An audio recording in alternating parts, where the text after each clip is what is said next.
Dr. Owen. Good morning, Miss James. What can I do you for?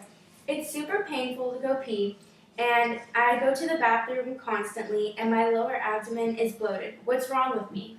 Sounds to me like you have a urinary tract infection. Here's what I'm going to do. I'm going to give you an amoxicillin. Take twice a day for 10 days, and you'll be fine. Yay, thanks, doctor. Wow, the urinary system seems very interesting. Tell me more. Well, if you want to have a healthy urinary system, you should probably have healthy kidneys.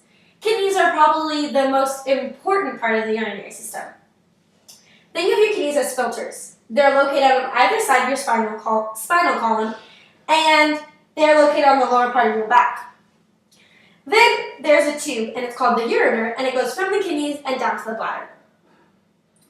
That's really neat. But what exactly happens when a kidney filters the blood? What a great question. As waste-filled blood enters the kidneys through the renal artery, the kidney removes the urea, excess water, and other wastes and moves along to the ureter. Whoa, kidneys are so fascinating. How are kidneys set up exactly? Well, if you dissect the kidney into two parts, two major regions can be seen.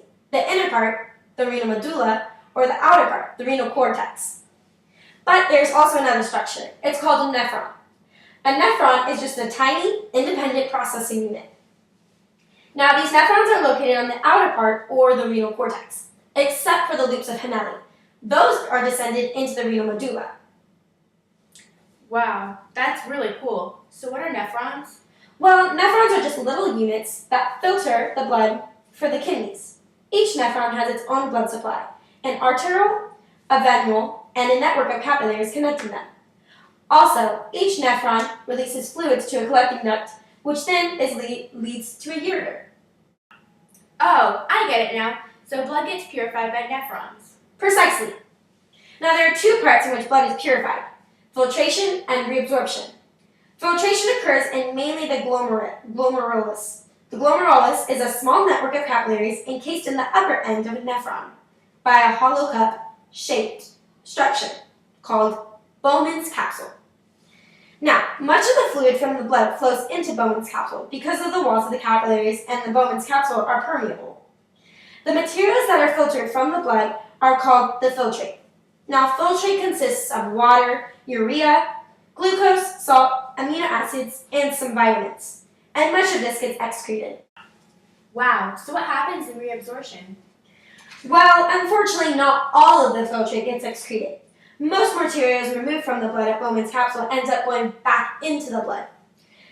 And the process in which a liquid is then taken back into the vessel is called reabsorption. Now, a number of materials such as amino acids, fats, and glucose are removed from the filtrate by active transport and reabsorbed by the capillaries. When the filtrate drains into the collecting ducts, most of the water and the nutrients have been reabsorbed into the blood. The materials remained are called urine, and it's emptied into the collecting duct. Urine? What's urine? Urine is your pee!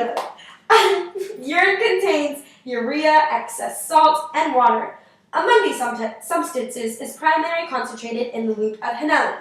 The loop of Henle is a section of the nephron tubule, in which water is conserved and the volume of urine is minimized. Whoa, cool! Yes, and as the kidney works, blood is purified and gets returned to the circulation, while urine is collected and put into the bladder. Wow, this is all very interesting. I want to be a doctor that studies this kind of stuff. What are they called?